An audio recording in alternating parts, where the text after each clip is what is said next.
Hi friends, எல்லோருக்கும் வணக்கம். இன்றைக்கி நம்ம சேனலில் காலிஃப்ளவர் பொரியல் எப்படி செய்கிறதுன்னு பார்க்கலாம் வாங்க. இதுக்கு தேவையான பொருட்கள்: மஞ்சள் தூள் 1 ஸ்பூன், காலிஃப்ளவர் 1, துருவிய தேங்காய் 1/2 கப், பெரிய வெங்காயம் 2, பச்சை மிளகாய் 2, தக்காளி பழம் 2, சிக்கன் மசாலா பொடி 2 ஸ்பூன், நல்லெண்ணெய் 2 ஸ்பூன், உப்பு தேவையான அளவு.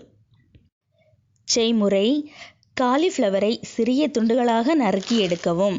காலிஃப்ளவர் மூழ்கும் அளவு தண்ணீர் எடுத்து அதனுடன் சிறிதளவு உப்பு, மஞ்சள் தூள் போட்டு 2 நிமிடம் கொதிக்க விடவும். அப்பொழுதுதான் காலிஃப்ளவர் முழுமையாக சுத்தமாகும். இதை அப்படியே வேறு ஒரு பாத்திரத்தில் வடிகட்டி மாற்றி வைக்கவும். பின்னர் பொரியலுக்கு எடுத்து வைத்துள்ள பல்லாரியை சிறிய துண்டுகளாக நறுக்கி எண்ணெயில் வதக்கவும்.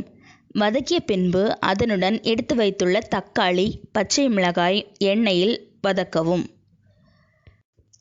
பின்பு அதனுடன் சிக்கன் மசாலாவையும் சேர்த்து எண்ணெயில் வதக்கி தேங்காய் துருவலையும் ஏற்கனவே வேக வைத்த காலிஃப்ளவரையும் அதனுடன் சேர்த்து ஒரு மூடி போட்டு 3 நிமிடம் வேக விடவும். இப்பொழுது சுவையான காலிஃப்ளவர் பொரியல் ரெடி.